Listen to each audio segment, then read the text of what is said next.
사랑하는 여러분, 이 고요한 성찰의 시간이 여러분의 마음에 깊은 울림을 주기를 소망합니다. 만약 오늘 나누는 이야기가 여러분의 영혼에 와닿는다면 이 은혜를 주변 사람들과 함께 나누어 주십시오. 채널을 구독하시면 이 깨달음의 여정에 계속해서 동참하실 수 있습니다. 이 말씀을 듣는 모든 순간에 하나님의 크신 축복이 함께하기를 기도합니다. 우리의 삶 속에서 어떤 것들은 오직 영원이라는 빛 아래에서만 비로소 그 의미를 찾을 수 있습니다. 영원은 모든 논리와 이성의 가장 근본적인 초석과도 같습니다. 우리가 영원을 바라보는 시선을 잃는 순간 우리는 언젠가 주님 앞에 서서 우리 삶 전체를 결산해야 한다는 중대한 사실을 잊게 됩니다. 이 진리가 우리 삶의 방정식에서 지워질 때 우리는 어리석은 결정을 내릴 위험에 훨씬 더 쉽게 노출됩니다. 진정한 지혜는 우리에게 주어진 날들이 유한하다는 것을 깨닫는 데서 시작됩니다. 우리가 이 사실을 인식하며 살아갈 때 비로소 성경이 말하는 것처럼 지혜로운 마음을 주님께 드릴 준비를 갖추게 됩니다. 우리의 삶을 둘러싼 영적 싸움의 핵심은 바로 우리의 생각, 즉 우리가 세상을 어떻게 바라보고 인식하는가에 달려 있습니다. 저는 주님께서 매일 우리 삶에 개입하시어 그분의 생각하는 방식, 새롭게 된 마음이 실제로 어떤 것인지를 가르치신다고 굳게 믿습니다. 저 또한 성경을 사랑하고 말씀을 암송하는 것을 중요하게 생각합니다. 하지만 어떤 질문에 대해 성경 구절을 인용하여 대답할 수 있다는 사실이 곧 우리가 새롭게 된 마음을 가졌다는 의미는 아닙니다. 사탄 역시 모든 질문에 성경 구절로 답할 수 있기 때문입니다. 새롭게 된 마음을 갖는다는 것은 단순히 정답을 아는 것과는 차원이 다른 문제입니다. 특히 우리가 사는 이 시대, 이 문화 속에서는 정답을 아는 것이 매우 중요한 가치로 여겨집니다. 마치 학창시절에 정답 맞히기에만 급급했던 것처럼 우리는 옳음을 추구하는 데 많은 에너지를 쏟습니다. 그렇기 때문에 우리는 종종 우리가 믿는 바에 대한 실제적인 경험을 요구하지 않는 경향이 있습니다. 예를 들어 경영대학원에 가서 단 한 번도 사업을 해본 적 없는 교수에게 경영학을 배울 수도 있습니다. 우리는 그것을 이상하게 생각하지 않습니다.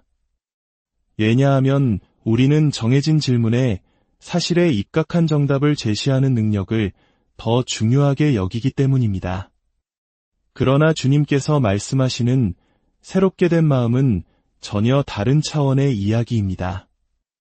주님께는 한 아이의 도시락으로 수많은 사람을 먹이는 것이 지극히 논리적인 일이었습니다. 그렇습니다. 마음이 새로워지면 불가능해 보이는 것들이 오히려 논리적으로 보이기 시작합니다. 주님의 관점은 우리의 것과 근본적으로 다릅니다. 그리고 주님은 바로 우리의 생각과 인식의 틀을 그분의 관점에 맞게 조정하고 계십니다. 예수님의 지상 사역 당시 그분을 따르던 많은 이들이 저지른 가장 큰 실수는 이것이었습니다. 그들은 기적을 보았고 기적에 환호했습니다. 그들은 예수님께서 기적을 행하실 자리를 내어드릴 정도의 믿음은 가지고 있었습니다. 기적이 일어나는 영역은 매우 활발했고 긍정적인 분위기로 가득했습니다. 하지만 마태복음 11장에서 예수님은 그들을 꾸짖으셨습니다. 그들이 회개하지 않았기 때문입니다. 여기서 회개란 구체적으로 생각의 방식을 바꾸지 않았다는 의미입니다. 다시 말해 그들은 기적을 목격했고 기적이 일어날 공간을 마련할 믿음도 있었지만 정작 그들의 삶을 대하는 근본적인 태도는 바꾸지 않았다는 것입니다. 기적은 그들의 삶에 추가된 하나의 놀라운 사건일 뿐이었고 그들은 그것을 축하했지만 하나님께서 이 땅에서 이루고자 하시는 더 큰 뜻을 위해 자신의 삶을 내어주지는 않았습니다. 기적은 사실 비싼 대가를 요구합니다. 기적을 얻는 것은 쉬울지 모르나 그 후에는 마치 할부금의 마지막 큰 금액처럼 우리에게 무언가를 요구합니다. 일단 하나님의 행하심을 목격했다면 그것은 우리에게 다르게 생각할 것을 요구합니다. 이것은 단순히 머리로 하는 체조가 아닙니다. 믿음은 우리가 세상을 보는 방식을 형성합니다. 우리는 믿음이 머리에서 나오는 것이 아님을 압니다. 성경은 사람이 마음으로 믿는다고 말합니다. 하지만 마음이 믿음을 갖는 데 있어서 우리의 생각이 지극히 중요하다는 것을 발견하게 됩니다. 로마서의 백부장은 예수님께 놀라운 대답을 합니다. 주님, 저는 주님을 제 집에 모실 자격이 없습니다. 그저 말씀만 하십시오. 저 또한 권위 아래 있는 사람으로서 제 부하들에게 명령하면 그들이 따릅니다. 주님께서 누구신지 알기에 그저 명령만 내리시면 됩니다. 이 대답은 지적이면서도 명철했지만 그 근원은 하늘의 관점에 있었습니다. 이것은 우리의 생각이 쓸모없다는 뜻이 아닙니다. 생각은 매우 유용합니다. 다만 그것이 믿음의 원천은 아니라는 것입니다. 새롭게 된 마음은 마치 강둑과 같습니다. 강둑 자체가 강의 흐름을 만들지는 않지만 믿음이라는 강물이 올바른 방향으로 힘차게 흐를 수 있는 환경과 맥락을 만들어줍니다. 우리 대부분은 믿음이 부족한 것이 문제가 아닙니다. 우리는 불신의 문제를 안고 있습니다. 예수님께서는 믿음은 겨자씨 한 알만큼만 있어도 충분하다고 말씀하셨습니다. 우리는 더 큰 믿음을 갖기 위해 애쓰지만 주님은 이미 우리가 가진 작은 믿음으로도 산을 옮길 수 있다고 하십니다. 단, 그 믿음과 경쟁하는 다른 씨앗들, 즉 원수가 우리 마음밭에 심어놓은 불신의 씨앗들을 제거할 수만 있다면 말입니다. 씨 뿌리는 자의 비유를 기억하십니까? 건강한 씨앗이 심겨도 그 옆에 잡초가 자라면 토양의 영양분을 두고 경쟁하게 됩니다. 잡초는 하나님이 심으신 씨앗보다 더 빨리 자라나 결국 그 생명을 질식시켜 버립니다. 이것이 바로 우리 안에서 믿음이 자라나는 과정에 대한 정확한 그림입니다. 그러므로 위대한 믿음은 노력이나 분투에서 오는 것이 아니라 항복과 내어드림에서 옵니다. 그것은 열심히 일한 결과가 아니라 주님께 온전히 자신을 맡긴 결과입니다. 거대한 강 옆에 서 있다고 상상해 보십시오. 우리가 강의 흐름을 만드는 것이 아닙니다. 강은 이미 흐르고 있습니다. 우리가 이미 존재하는 그 흐름에 협력할 때 우리는 더 위대한 믿음의 세계로 나아가게 됩니다. 어떤 이들은 제게 와서 말합니다. 저는 좀 더 지적인 성향의 사람입니다. 혹시 자신의 불신을 명석함으로 착각하고 계신 것은 아닙니까? 하나님은 지극히 지혜로우시며 또한 가장 큰 믿음을 가지신 분입니다. 불신은 결코 명석함과 동의어가 될 수 없습니다. 우리의 생각은 믿음에 의해 그리고 주님과의 만남과 경험을 통해 훈련되어야 합니다. 더 구체적으로 말하자면 우리 삶에 나타나는 주님의 활동을 통해 훈련되어야 합니다.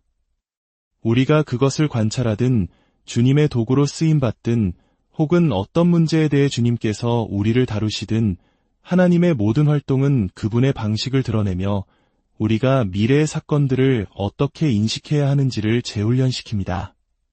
우리가 삶에서 경험하는 하나님의 역사는 현재 우리가 마주한 문제들을 바라보는 렌즈가 되어야 합니다. 마가복음 8장으로 함께 가보겠습니다. 예수님께서 제자들에게 말씀하십니다. 바리새인들의 누룩과 헤롯의 누룩을 조심하라. 누룩이란 미묘한 영향력을 의미합니다. 그것은 특정한 사고방식, 즉 세계관을 말하며 다른 사람들의 생각과 마음에 영향을 미치기 위해 끊임없이 기회를 엿봅니다. 헤롯의 누룩은 인본주의, 즉 세상의 정치 시스템을 상징합니다. 이 사고방식은 하나님을 믿는 것 자체는 문제 삼지 않지만 그분을 삶의 실제적인 문제에 개입시키려 하지 않습니다.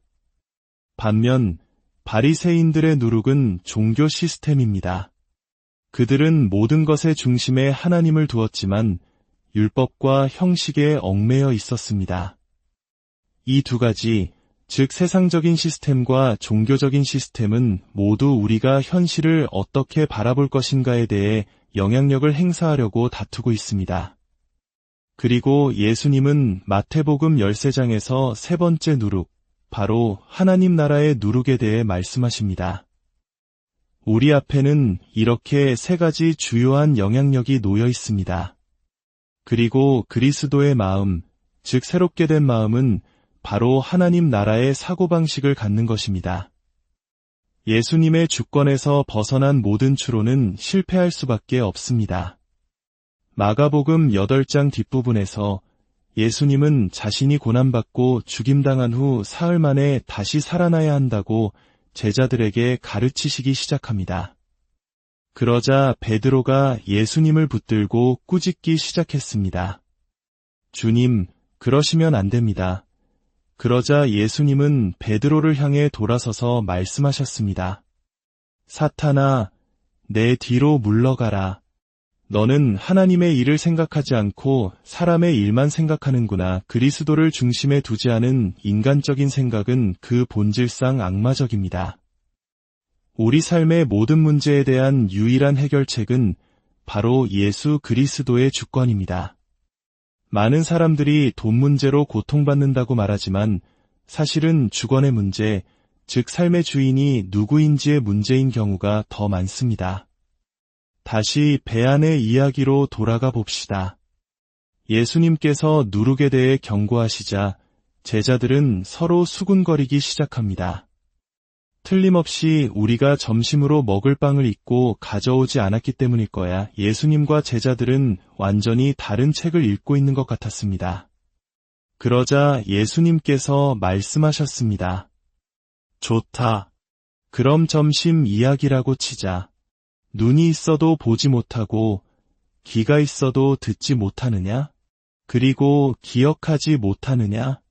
내가 빵 5개로 5,000명을 먹였을 때 남은 조각을 몇 광줄이나 거두었느냐? 그들이 대답했습니다. 12광주리입니다. 내가 빵 7개로 4,000명을 먹였을 때는 남은 조각을 몇 광줄이나 거두었느냐? 그들이 대답했습니다.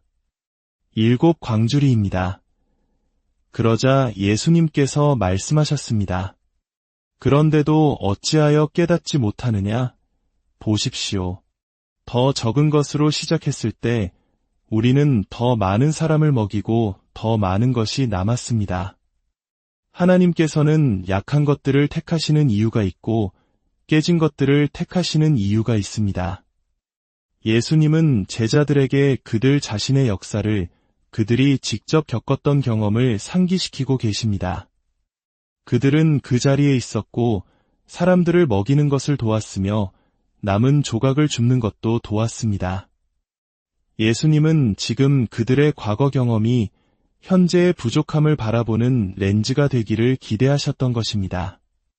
17절에서 예수님은 묻습니다. 어찌하여 너희는 빵이 없으므로 수군거리느냐? 이 질문은 우리 자신을 향한 질문이기도 합니다. 너는 왜 내가 가지지 않은 것에서부터 너의 생각을 시작하느냐? 만약 제가 초자연적인 공급하심을 경험했다면 그 이후에 또 다른 문제 앞에서 내가 가진 것이 없다는 생각으로 시작하는 것은 영적으로 불법입니다. 우리의 추론은 왜 항상 결핍에서 시작되는 것일까요? 눈이 있어도 보지 못하고 귀가 있어도 듣지 못하느냐? 그리고 기억하지 못하느냐? 이 말씀은 우리에게 중요한 순서를 가르쳐줍니다.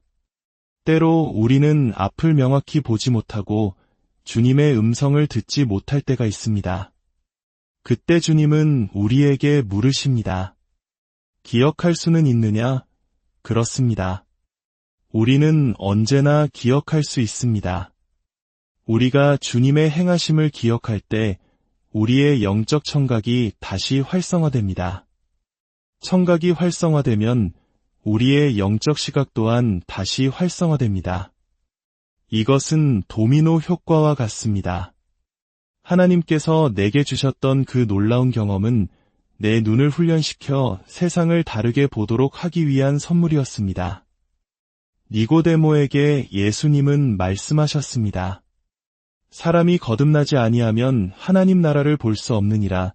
회심은 우리에게 볼 수 있는 능력을 줍니다. 믿음은 봅니다. 주님께서 우리를 만지실 때, 그분의 임재가 느껴질 때, 그것이 바로 그분의 음성입니다. 그분의 평화가 바로 그분의 음성입니다. 주님은 우리 생각에 먼저 말씀하시기보다 우리 영 깊은 곳에 그분의 본성을 심으십니다. 그분은 우리 안에서 그분의 임재를 인식하는 법을 훈련시키고 계십니다. 기억하십시오. 그분 자신이 말씀이시며 그분의 임재가 곧 그분의 음성입니다. 로마서 12장은 말합니다. 너희는 이 세대를 본받지 말고 오직 마음을 새롭게 함으로 변화를 받아 하나님의 선하시고 기뻐하시고 온전하신 뜻이 무엇인지 분별하도록 하라. 새롭게 된 마음은 무엇을 합니까? 하나님의 뜻을 증명합니다. 하나님의 뜻은 무엇입니까? 뜻이 하늘에서 이루어진 것 같이 땅에서도 이루어지이다. 새롭게 된 마음은 하늘의 실제가 이 땅에 나타나도록 믿음이 흐르는 통로를 만듭니다. 우리는 어린아이의 창의적인 천재성을 가지고 태어났지만 성장하고 교육받는 과정에서 그것을 잃어버립니다. 예수님께서 우리에게 어린아이와 같이 되라고 말씀하신 이유 중 하나는 바로 그 창의적인 천재성을 회복하기 위함입니다. 왜냐하면 잠언 25장 2절은 이렇게 말하기 때문입니다. 이를 숨기는 것은 하나님의 영화여, 이를 살피는 것은 왕의 영화니라. 하나님은 우리에게서 무언가를 감추시는 것이 아니라 우리를 위해 감추십니다. 그리고 우리를 왕으로 부르셔서 그 비밀을 탐구하고 발견하게 하십니다. 원수가 우리를 불안하고 초조하게 만드는 이유는 그것이 하나님의 음성을 듣는 우리의 능력을 차단하기 때문입니다. 불안은 우리를 생존 모드로 만듭니다. 생존 모드에서는 당장 눈앞의 문제를 해결할 답만 찾게 됩니다. 우리는 창의성을 잃고 더 큰 그림을 보지 못합니다. 불안은 이 열등한 세상의 논리가 우리 생각에 얼마나 큰 영향을 미치고 있는지를 보여주는 척도일 뿐입니다. 새롭게 된 마음에 대한 이 모든 이야기는 하나님의 세계의 실제를 이 세상으로 가져오는 도구에 관한 것입니다. 그것은 우리가 가진 것 없는 현실에 굴복하는 것이 아니라 하나님의 초자연적인 공급하심이라는 더 큰 현실에 우리 자신을 내어드리는 것입니다. 오병이어의 기적 이후 제자들은 예수님 없이 배를 타고 가다가 죽음의 위협을 느끼는 폭풍을 만납니다. 예수님께서 물 위를 걸어오셔서 폭풍을 잠잠하게 하시자 성경은 그들이 떡 대시던 일을 깨닫지 못하였음이러라 라고 기록합니다. 그들이 폭풍 속에서 죽을 뻔했던 이유는 떡의 교훈을 놓쳤기 때문입니다. 그들이 놓친 것은 무엇이었을까요? 빵은 예수님의 손에서 불어난 것이 아니라 제자들의 손을 통해 불어났습니다. 예수님께서 너희가 저들을 먹이라고 말씀하셨을 때 그 명령을 뒷받침하는 하늘의 능력이 함께했습니다. 그들은 그 능력의 실체를 깨닫지 못했습니다. 만약 그들이 그 사실을 깨달았다면 폭풍우 치는 배 안에서의 관점도 달라졌을 것입니다. 왜냐하면 예수님께서 이미 저편으로 건너가자고 말씀하셨기 때문입니다. 오늘 이 시간 여러분의 마음을 새롭게 하는 하나님의 은혜가 있기를 축복합니다. 여러분을 묶고 있는 결핍의 논리에서 벗어나 하나님의 풍성한 실제 안에서 살아가십시오. 여러분의 생각이 새로워지고 눈이 열리며 주님을 신뢰함으로 오는 참된 평강이 여러분의 마음에 가득하기를 주님의 이름으로